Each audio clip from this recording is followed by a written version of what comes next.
So we'll make a start now. So good afternoon, and thank you for coming along to today's expression of interest stakeholder information session, which is regarding the utilisation of Forestry Corporation of New South Wales softwood plantation sites for renewable energy projects.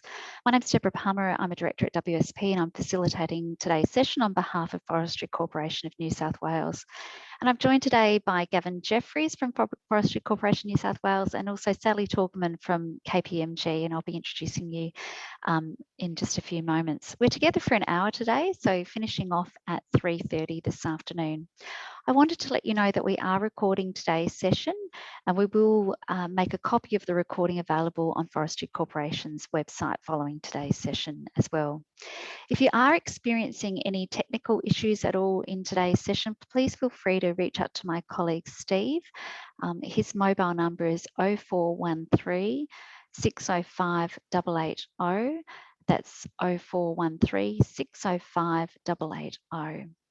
So why are we here together today? Well, Forestry Corporation of New South Wales is exploring options to develop renewable energy projects on state-based, state-owned softwood plantation sites across various locations in regional New South Wales.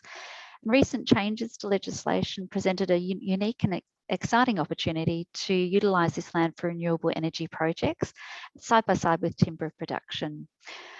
Forestry Corporation is seeking expressions of interest to understand market interest in each of its softwood sites. And the purpose of today's stakeholder online information session is to provide an outline of the EOI process. There's opportunity today too to ask questions in the Q&A session.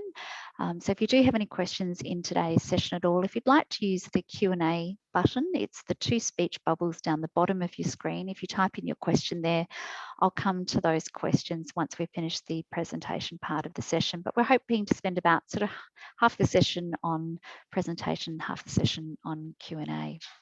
So we can go to the next slide, please. And importantly, I'd like to acknowledge country as we start today's session. Forestry Corporation of New South Wales acknowledges the traditional custodians of the lands on which we live, work, and we pay our respects to elders past, present, and emerging. We recognise their connection to land, waters, and surrounding communities, and acknowledge their history here on this land. We also acknowledge Aboriginal and Torres Strait Islander employees who are an integral part of the diverse workforce at Forestry New South Wales, and we recognise the knowledge embedded forever in Aboriginal and Torres Strait custodian country and culture. Thank you. Next slide, please. So yeah, just like to introduce you to the team today. So joining me is Gavin Jeffries, who's the Strategy and Risk Manager of Softwood Plantation Division in Forestry Corporation of New South Wales. Hi, Gavin. And I'd also like to welcome Sally Torgman, who's a partner at KPMG as well, who's also on the panel today. Thanks for having us. And if we go to the next slide, please. Thank you.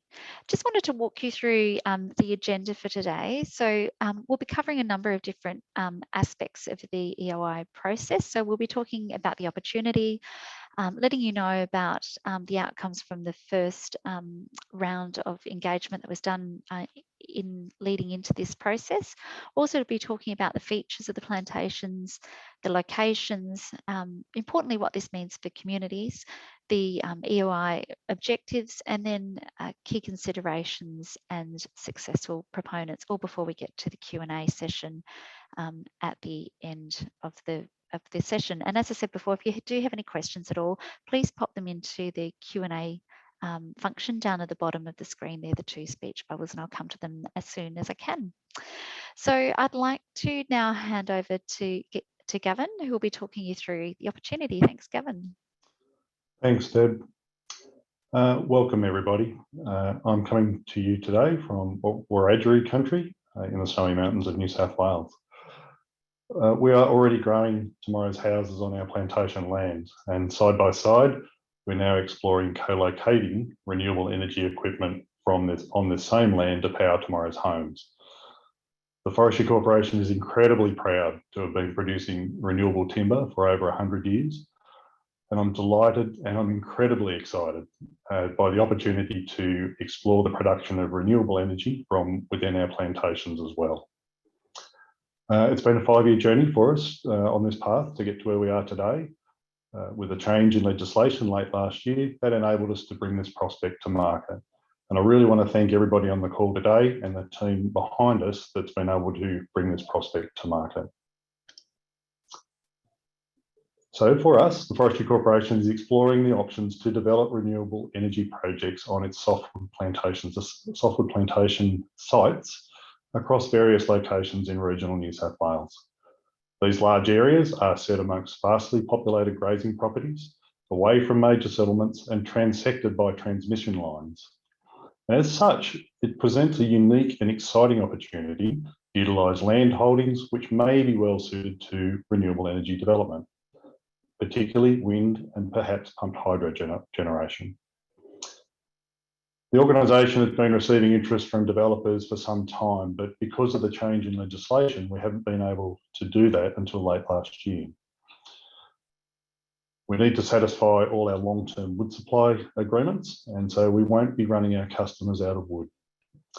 And the legislative change requires that any land cleared for renewable development must be offset at a ratio of 2:1 and also caps land clearance to 0.7% of the softwood plantation estate.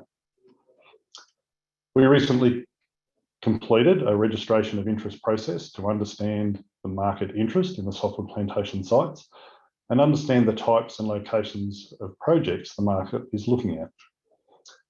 Following extremely positive feedback from the market, we're pleased to announce that we have formally commenced our competitive procurement process, and we are now seeking expressions of interest for development of wind generation and or battery storage assets for 5 of the softwood plantation sites. We see this as an investment opportunity in New South Wales, and there are numerous benefits for stakeholders that can arise out of a renewable project, including increased economic activity in regional areas and improved fire management resourcing and infrastructure upgrades in these local areas.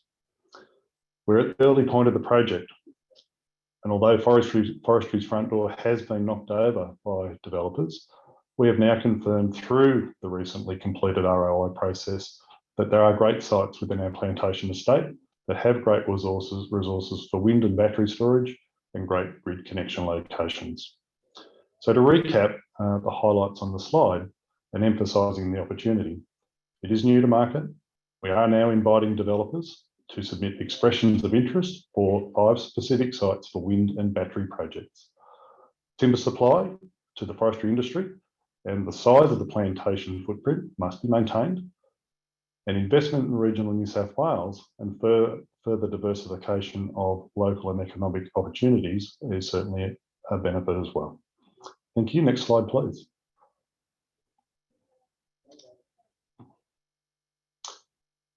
Ten softwood plantation sites, which encompass the entire softwood estate of Forestry Corporation, were taken to market under the ROI process. We sought feedback from the market on the best opportunities for development in terms of both location and technology. Parcels of land were aggregated and named after the nearest town to give developers the best idea of where they are located.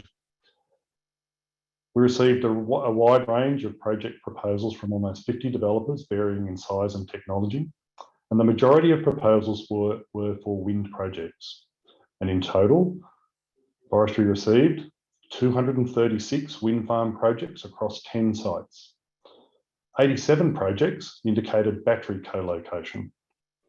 10 projects indicated pumped hydro co-location.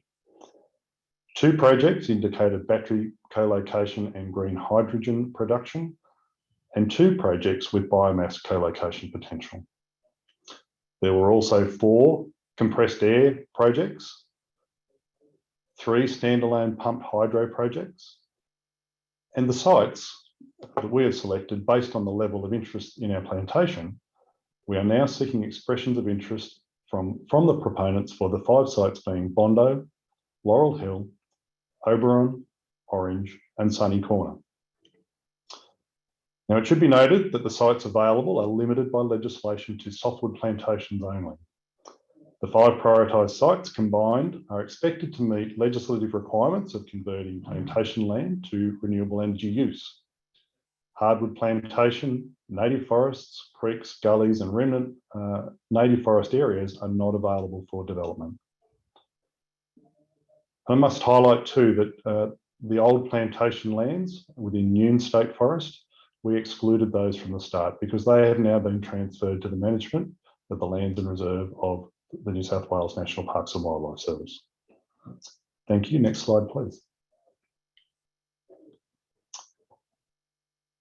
So as we are limited by the legislation to only 0.7% of the softwood plantation estate for renewable energy generation, that equates to 1,600 hectares in total. And as such, this EOI process will only consider wind and battery projects, as wind projects make the best use of the limited land resource available under the provision of the Forestry Act. The prioritised sites we are taking to market through this EOI process all possess attributes that make them favourable sites for wind development, which include a quality wind resource based on desktop research and market feedback. They are proximate to existing transmission lines with good connection options. The size and the isolation of the forestry plantation, in conjunction with the low population densities in many of the neighbouring areas, means that proximity to neighbours is limited. There is an extensive network of existing roads within the plantation, such that each hectare of the plantation is within 500 metres of an existing road, and we expect this to reduce the need for new road construction within the plantations. Some plantations have access to existing gravel quarries that might be able to be used for future road construction. In the future, Forestry Corporation may conduct additional procurement processes to bring other sites to market and may consider other generation technologies as well. To do this may require further consideration by the New South Wales Parliament for further legislative change to enable the use of more land on the softwood plantation estate. Thank you. Next slide, please.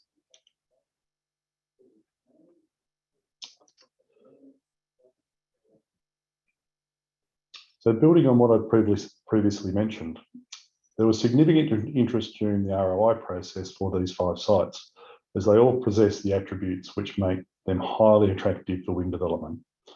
The sites we are taking to market in this EOI are large and represent significant opportunity for developers. As Forestry Corporation is the sole land manager for the sites, we expect a streamlined consultation and decision-making process through this project lifecycle. And in particular, when we compare that with a typical greenfield wind farm of this site on grazing land.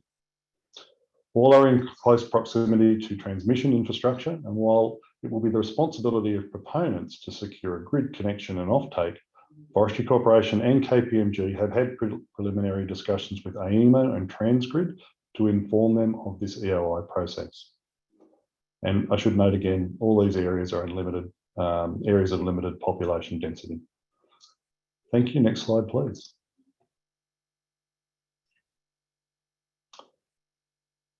So just to touch again on the key points, a proposal for us coming forward now with this EOI will only be considered if it is within the pine plantation estate, that it is limited to less than 0.7% of the plantation estate as well. Offsets for any land affected with replacement plantable land are at a 2-for-1 scale, and therefore it does actually increase the area of public land dedicated to growing pine plantations. And Forestry Corporation must maintain its ability to meet timber supply commitments. Consistent with all the legislative requirements, this process will not lead to a loss of plantation land, and the Forestry Corporation is already looking at offset land to acquire if necessary. There will be ongoing communication throughout the process, and initially keeping people up to date with updates on our website. And Sally will soon highlight to us what the process will look like and how people in local communities can be kept up to date.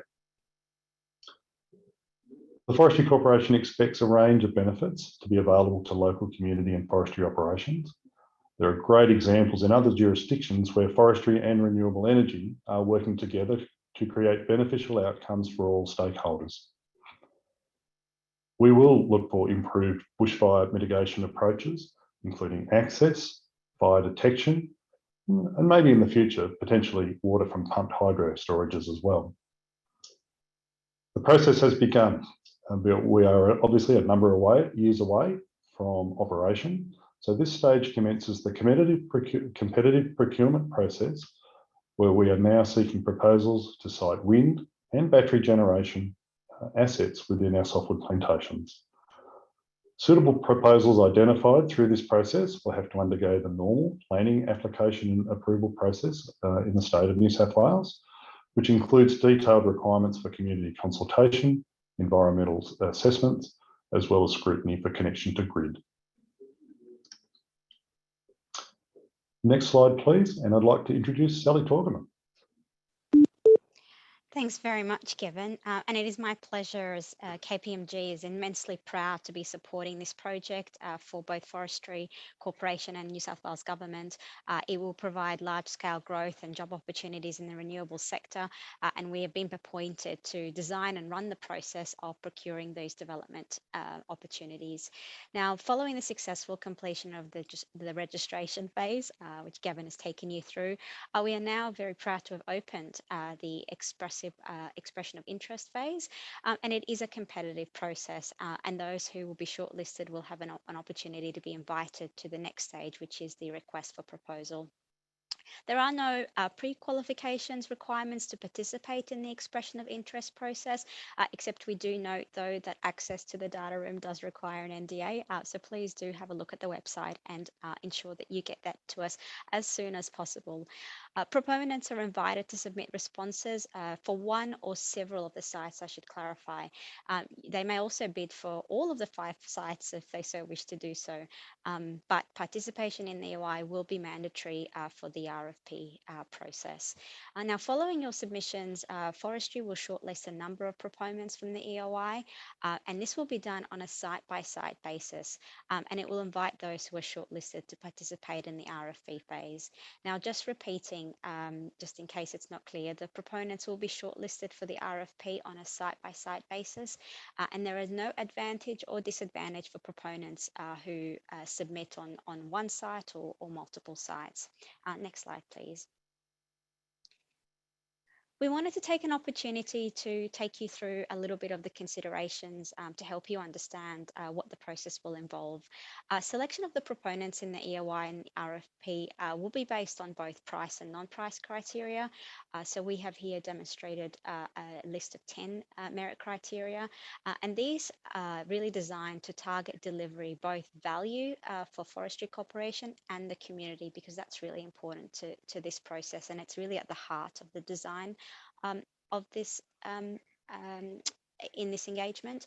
And I just want to take a couple of minutes to just give you a little bit about each one of the merit criteria. The first one is financial capacity. Of course, the proponents, their financial liquidity and their financial capacity will be looked at.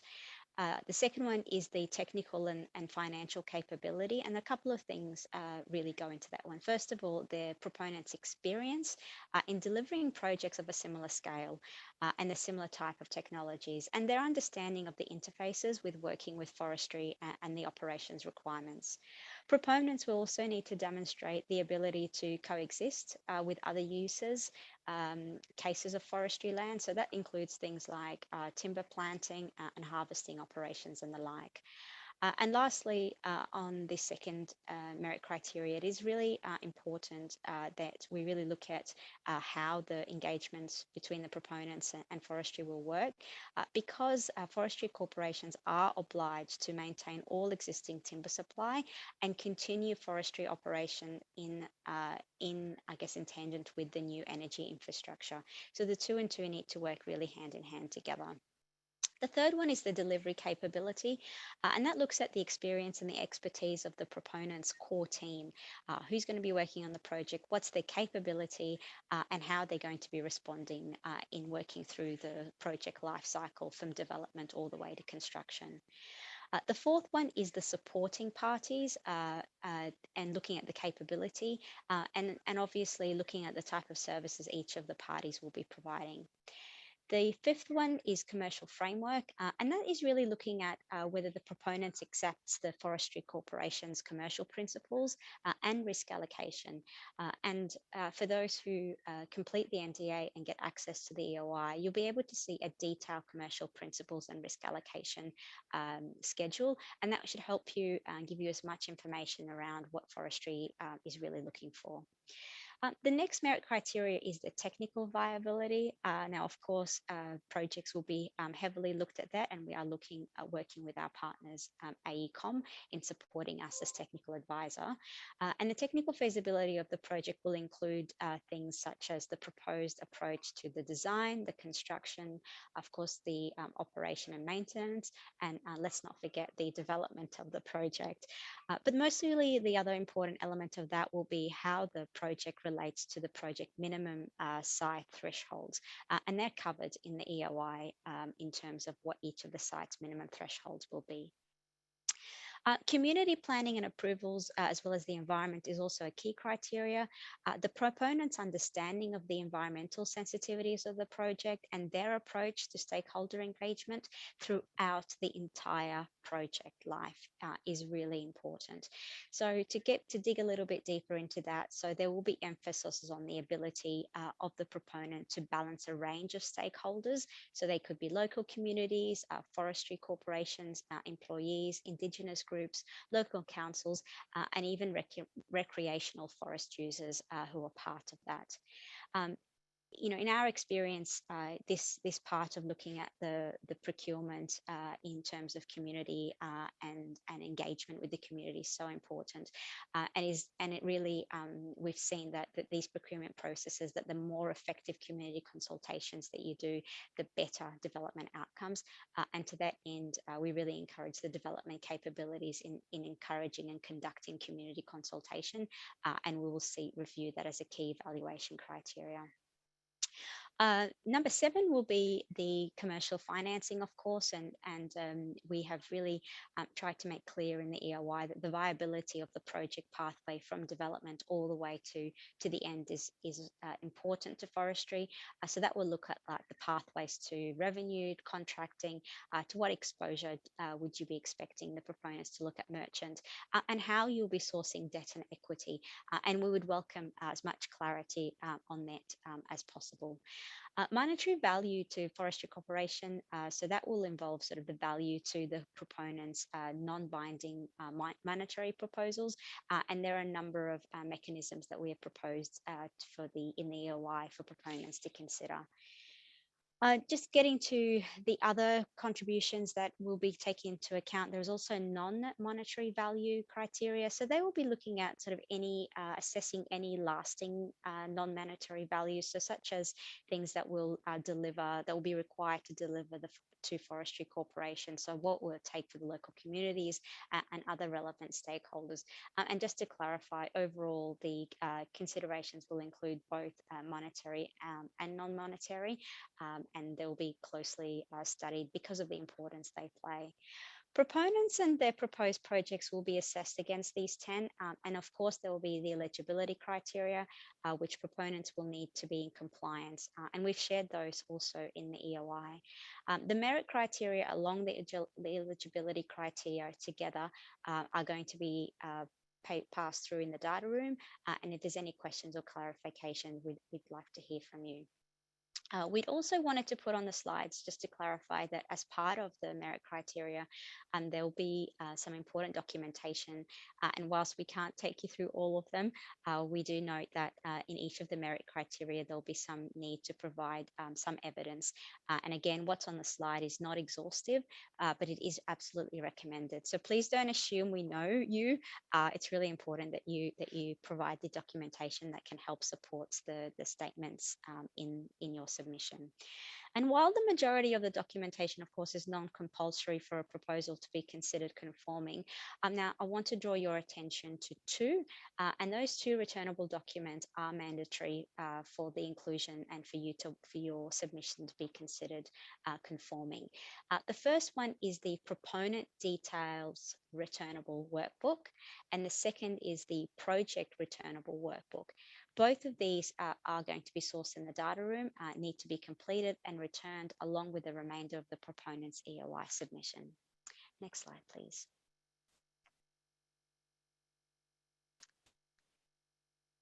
In terms of taking you through the typical timeline to give you a view as to what is coming up after the steps, as we mentioned, the EOI has opened. It opened last Friday and it will close on the 19th of September.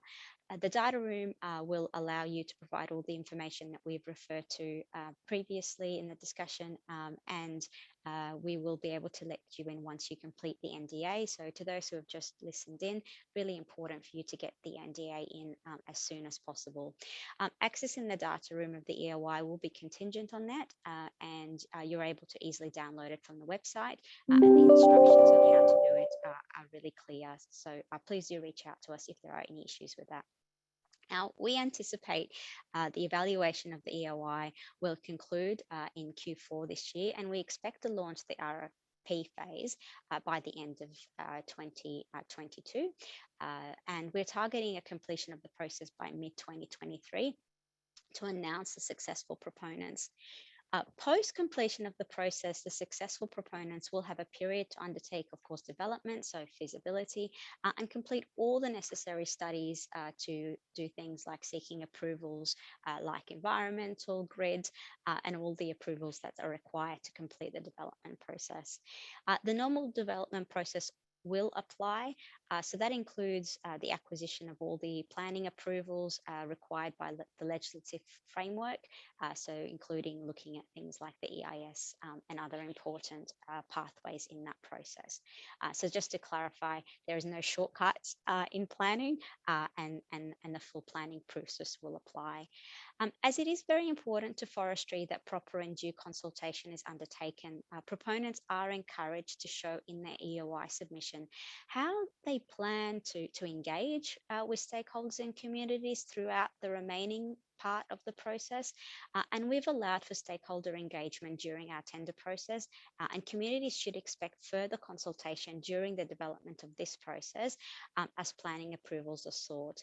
We want to really ensure that the process will be undertaken prior to construction and the operation of the project is well understood. And that means that for communities are aware of the indicative development timeline. Now we are using here a typical wind development timeframe on this slide as an example, but it gives you a sense as to how many years ahead you'd expect to finalize development and begin construction. Following the appointment of the proponents and at the conclusion of the RFP, the selected proponents will carry out a range of development activities. So that could include things like data collection, negotiating grid contracts. It could be, carrying on some of the studies I just mentioned. It could be doing design work. So there are many things that need to happen during that time. And these activities all need to be carried out before construction can commence. So to clarify for communities that there is a lot of work that will have to go into this before the project begins. And a typical development period for wind farm will take between 4 to 6 years. And during this time, relevant community groups and First Nations people will be closely consulted with to ensure that the outcomes deliver value to the communities. There will be differences in data collection, of course, and construction timeframes depending on the developer, their methodology, the location of the development, the site. However, it is expected that renewable generation projects could be operational on forestry land between 2026 and 2030.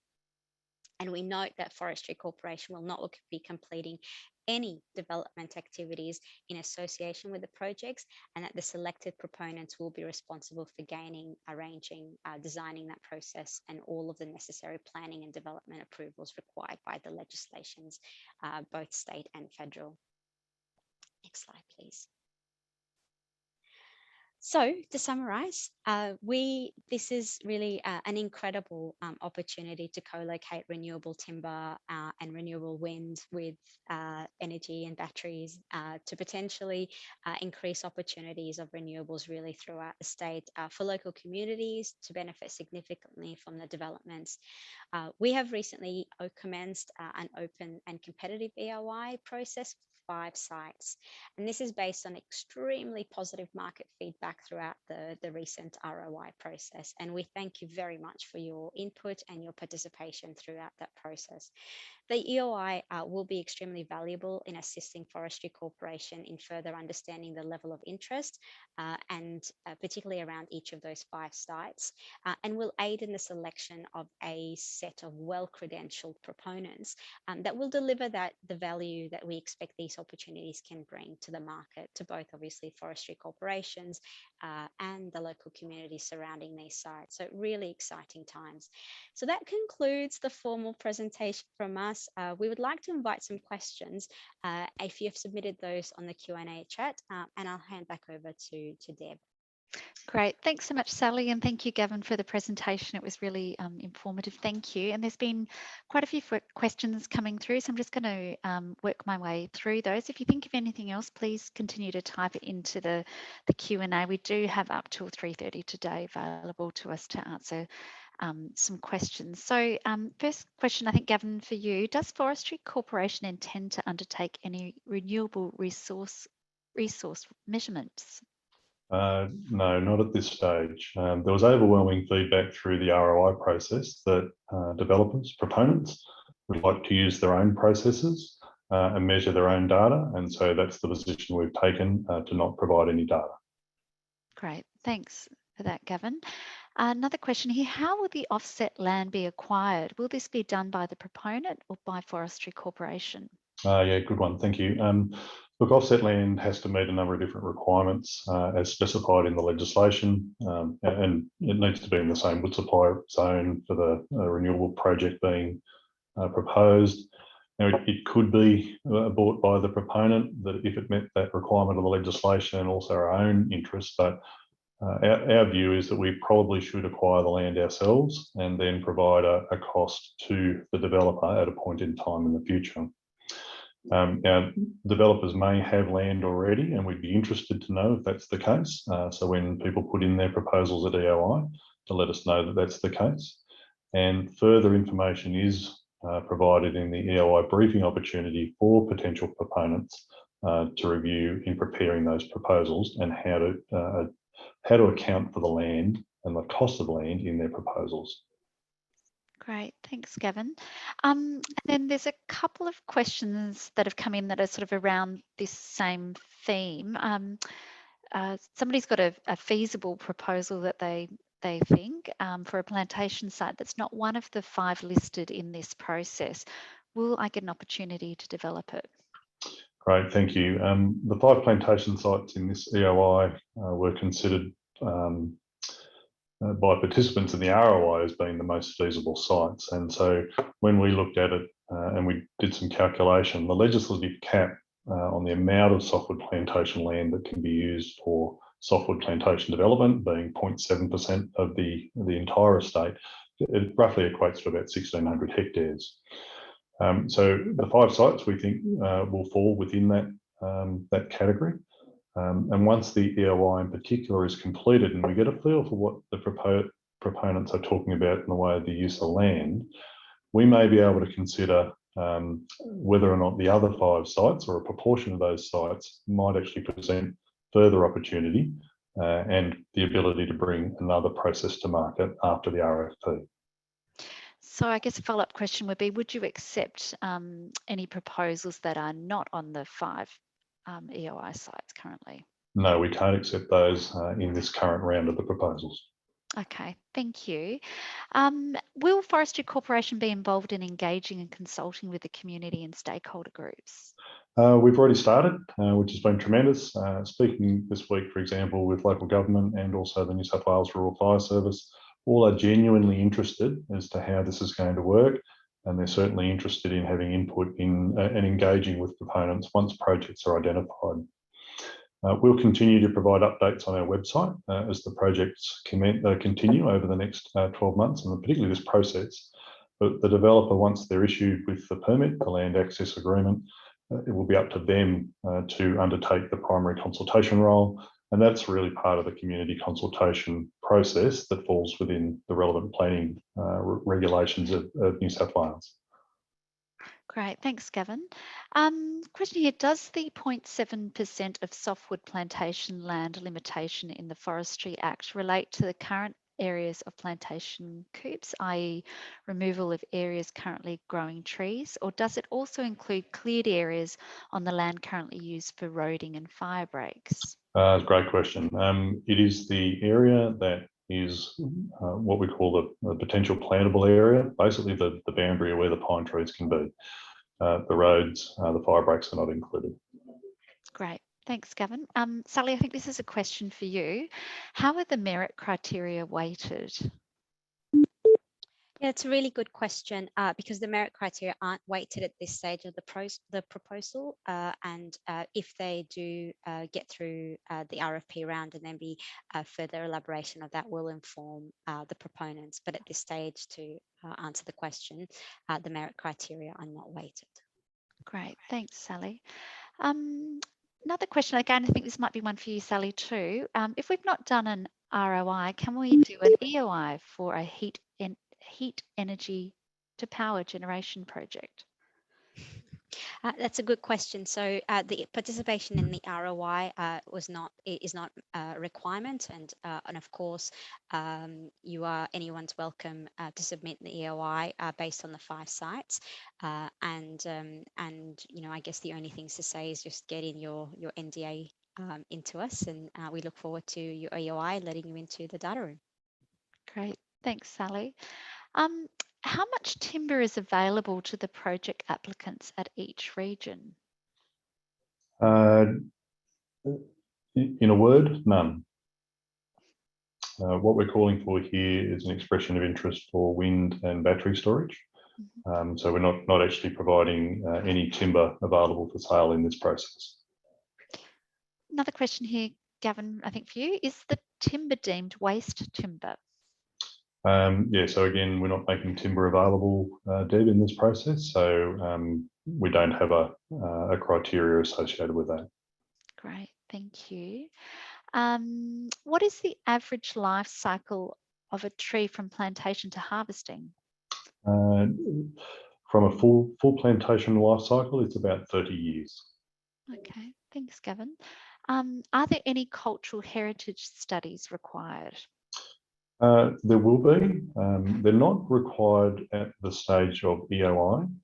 There is a little bit of information in the information pack, which is you can access through the data room once you've completed an NDA. Where it becomes really important is once permits are issued and land access agreements after RFP, proponents will need to go into the detailed work at that stage, and particularly to engage with local communities on the issues that are important to them. Great, thanks, Gavin. Question about process, so it might be one for you, Sally. We lodged an ROI to the process and only found out about this session from another party. Does this mean we have not been invited to the EOI stage? No, absolutely not. And we did publicly publish the opening of the EOI. It was publicly opened on the website. Of course, you're very welcome, and we do look forward to your EOI submission. But please go to the website and check the information and do get your NDA into us as soon as possible. Great, thank you. Is it only generation that is being considered for forestry land, or will the process consider developments that utilise the electricity generated in generation for other off-grid uses? Good question. Look, we only manage plantation land as Forestry Corporation, and we can't make decisions for lands that we don't manage. So how that gets brought into a proposal, if it's for neighbouring land, I would suggest people need to submit a conforming EOI for the softwood plantation estate.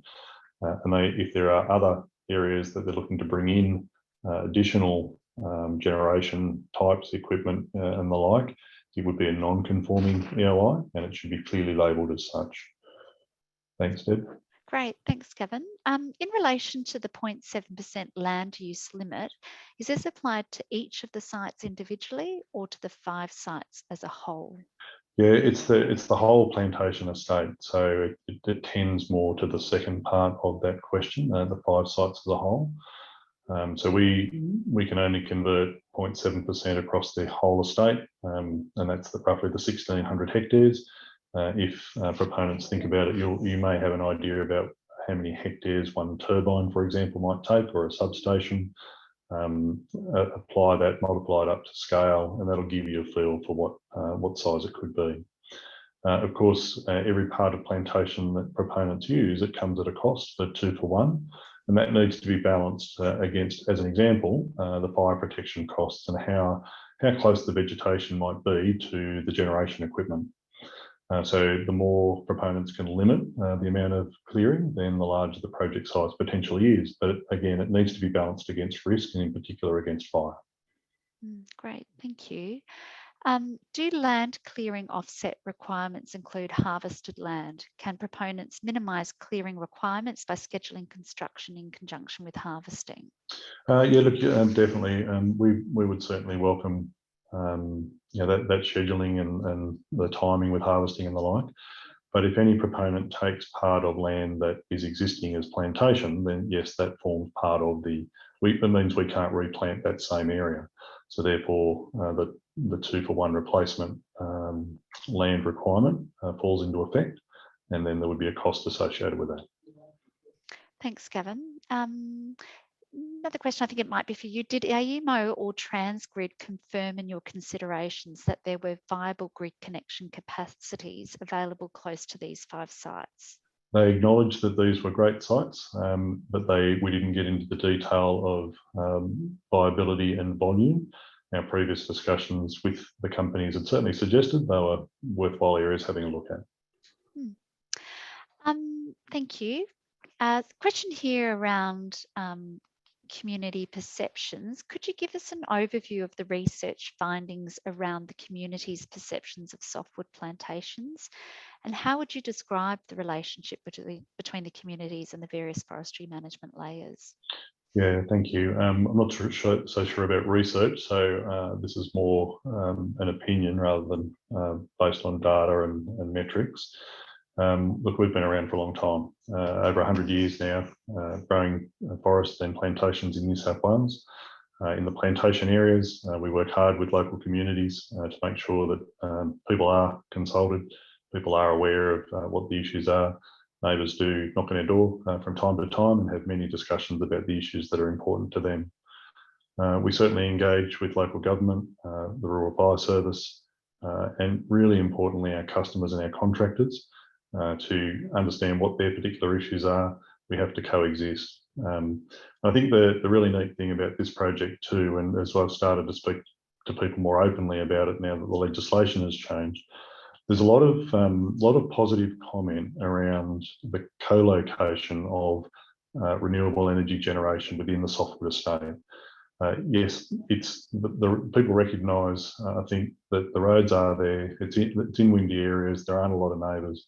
The thing they really like is that because it is semi-remote, the transected power lines means that people companies can actually then directly talk with the energy network providers and then site substation and connection into that existing high voltage transmission network. That's seen as a positive. Of course, people are interested as how close is it going to be, this is going to be to my house. And so we have started consulting with local government. For example, we've said, look, there are no projects at the moment. We can't tell you anything specific. And they said, well, when you get the information back, we'd love to hear from you. And we've said, look, it's probably going to be 12 months before that's the case. But it's at that stage where we would certainly be looking to introduce proponents to local government and to key stakeholders in the area to really start that early engagement process. Thanks, Deb. Thanks, Gavin. And Sally, I think this is probably one for you. Is there a shape file for the growable area included in the data room?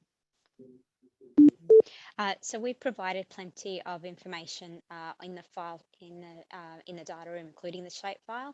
But again, if proponents are already in the data room and are having any problems, please reach out to KPMG. Great, thank you. Will there be any additional fire management requirements for situating wind farms and batteries in forestry areas that is over and above the current New South Wales DPE requirements? Possibly. And the reason I say possibly is because this is very new to the state of New South Wales, and it's certainly new to Forestry Corporation.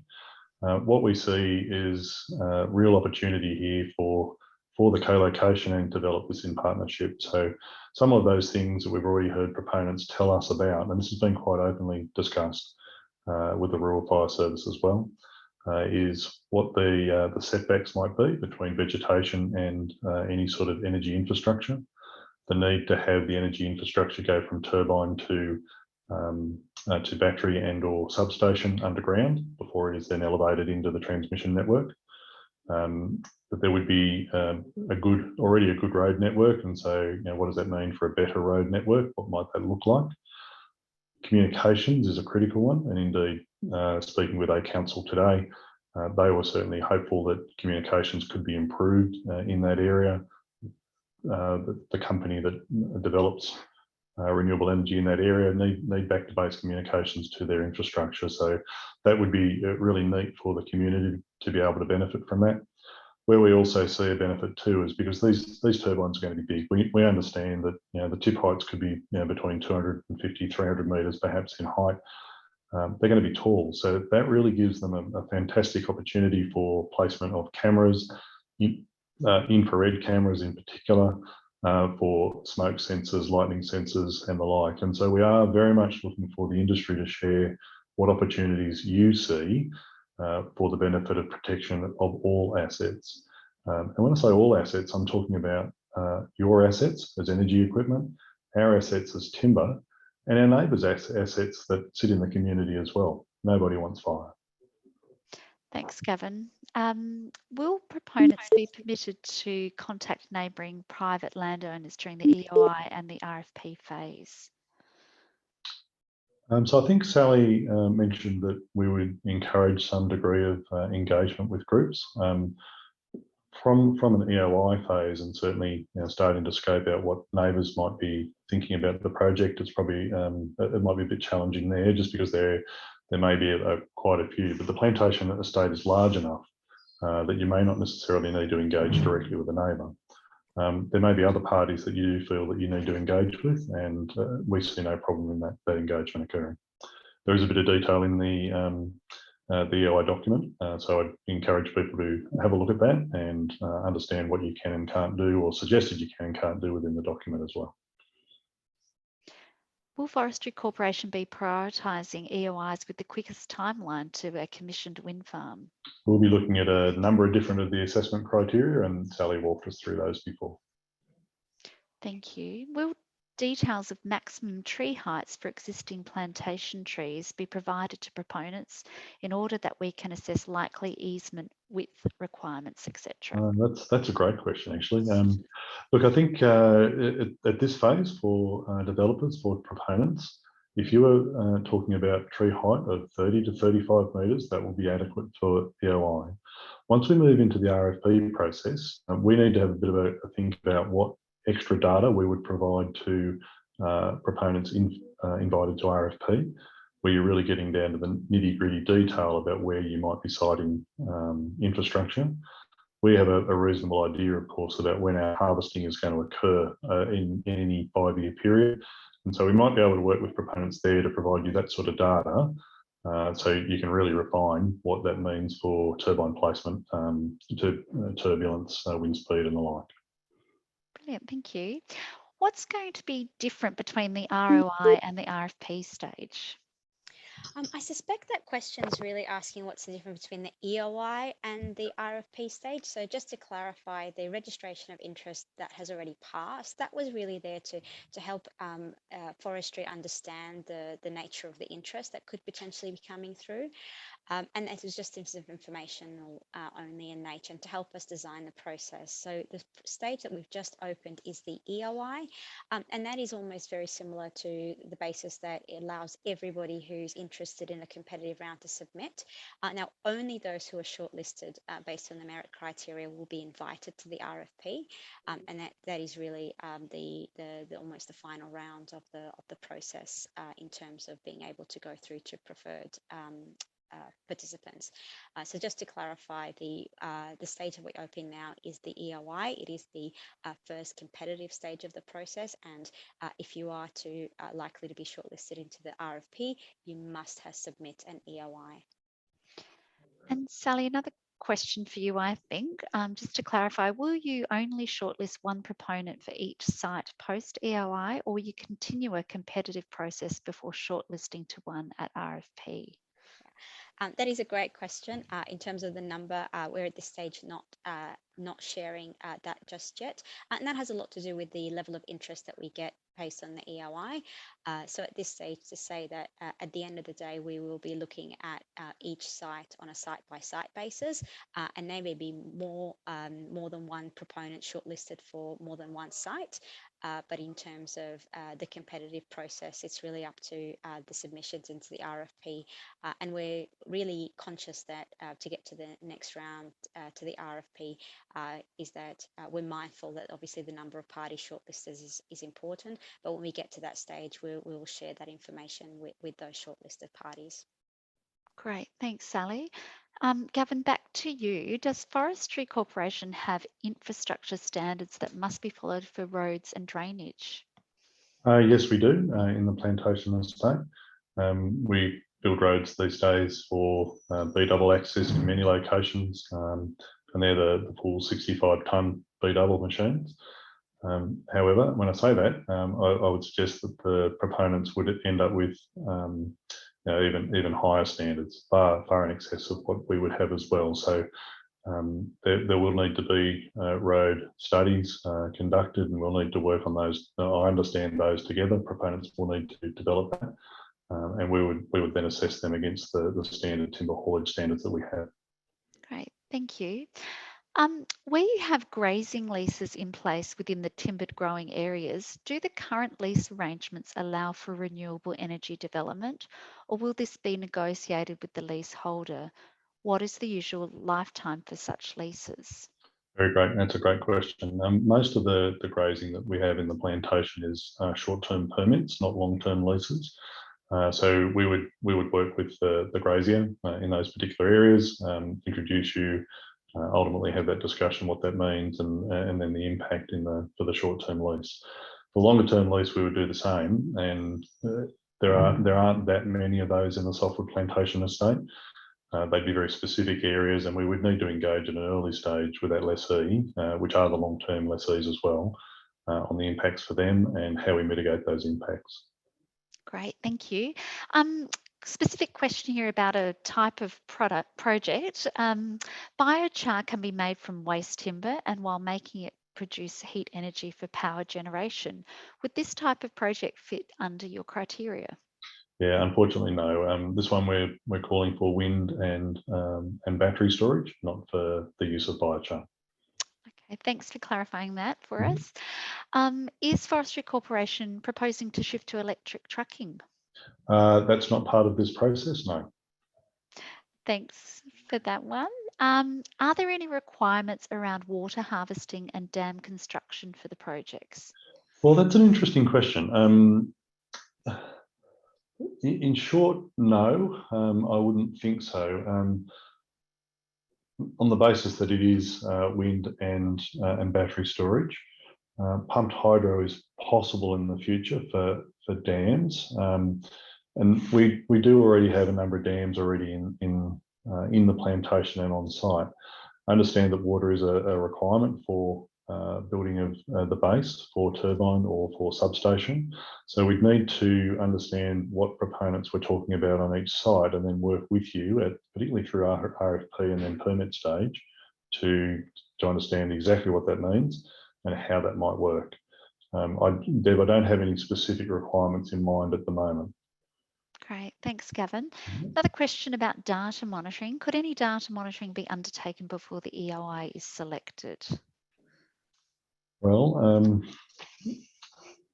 we can't allow the placement of wind towers, measurement towers on the plantation estate at all. We haven't suggested that people can put any of the electronic measurement equipment in place at either. So look, I think to be fair for all parties, it would be easier to say no to that question. It's very much around using the existing data sets that are out there to start pulling people's ideas together and include that in and make a comment about that level of uncertainty in your EOI as well. Great. Thank you. And are growth plans available in the EOI data room? Which areas will be harvested at what time? There are no growth plans or timber harvesting schedules in the data room for the EOI. We will consider it for the RFP. Great, thank you. And I'm just going to go back to one question. I'm sure you've already answered this in another format, but just to tie it off, is the 0.7% clearance limit average statewide or by area? If statewide, how will the clearing limit be shared by across projects and between potentially several proponents? Yes, that's something we need to balance. Yes, it is statewide.